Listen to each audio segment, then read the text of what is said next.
काम अधूरा नहीं, पूरा कीजिए। सब्सक्राइब के साथ साथ घंटी जरूर बजाइए। जय हिंद दोस्तों, स्वागत है आप सभी का एक बार फिर से हमारे यूट्यूब चैनल दी कॉपी पेन में। तो अभी आप लोगों ने पिछले वीडियो में शिक्षा का स्वरूप तीनों अवस्थाएं जो होती हैं कैसा होना चाहिए ये आपने सीख लिया, ठीक है, या पढ़ लिया। तो आई होप वो आपको वीडियो पसंद आया होगा। तो आज का जो वीडियो है वो है संवेगात्मक विकास, ठीक, कि शैशवावस्था, बाल्यावस्था और किशोरावस्था में संवेगात्मक विकास कैसे होता है, कौन कौन से परिवर्तन आते हैं, इनके बारे में हम लोग चर्चा करेंगे।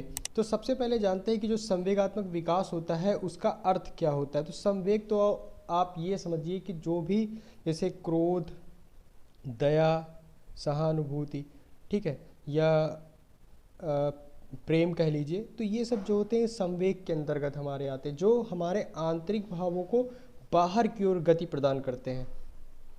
तो इसके अर्थ की ओर चलते हैं। तो इसमें लिखा है कि आंतरिक भावों को बाहर की ओर गति प्रदान करना, ठीक है, क्या होता है, संवेग होते हैं, और संवेगात्मक विकास का ही अर्थ ही होता है।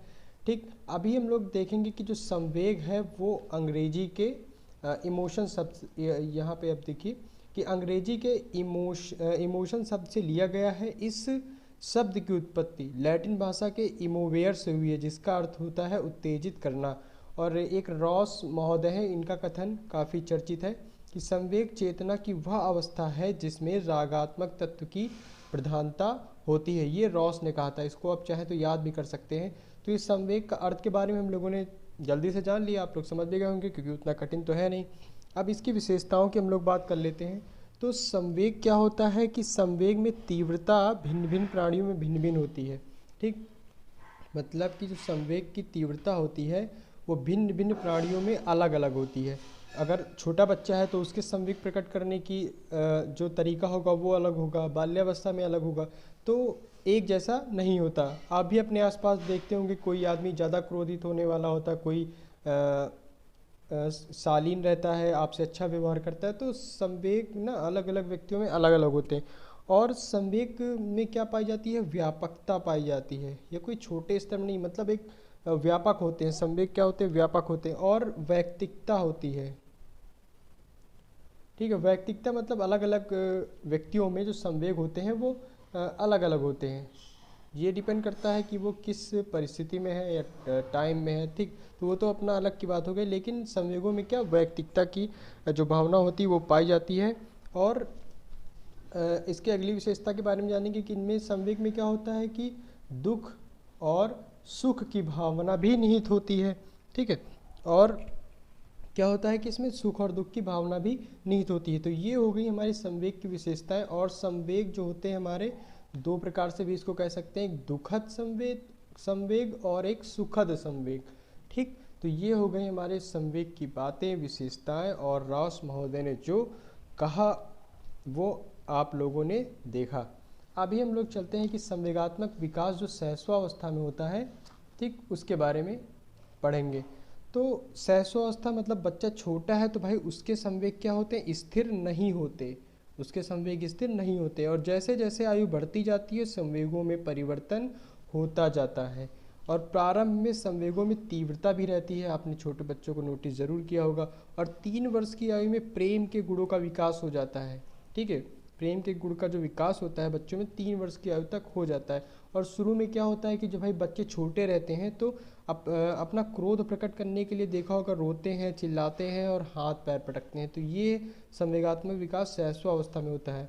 अभी हम लोग बाल्यावस्था में देखते हैं कि बाल्यावस्था में जो संवेगात्मक विकास है वो क्या है कि संवेग भाई धीरे धीरे शैशवावस्था से जब बाल्यावस्था में आता है तो संवेग उसके निश्चित हो जाते हैं, ठीक, संवेग निश्चित हो जाते हैं, सामाजिकता की भावना आ जाती है। और जो बालक होता है अपने संवेग परिवार में तो प्रकट कर सकता है लेकिन विद्यालय में नहीं। ऐसा 6 7 8 या फिर 12 से कम उम्र के बच्चों में अक्सर देखा जाता है कि परिवार के सामने खुल के बात करते हैं लेकिन विद्यालय में शांत से बैठे रहते हैं।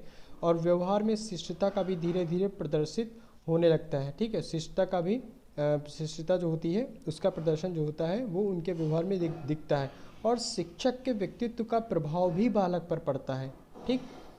अभी हम लोग आगे चलते हैं, देखते हैं कि किशोरावस्था की बात करते हैं। तो संवेगात्मक विकास किशोरावस्था में कैसे होता है। तो किशोरावस्था में आते आते जो कुछ संवेग होते हैं वो क्या होते हैं, वो निश्चित हो जाते हैं या स्थायी हो जाते हैं, जैसे प्रेम की भावना, दया की भावना, क्रोध, सहानुभूति।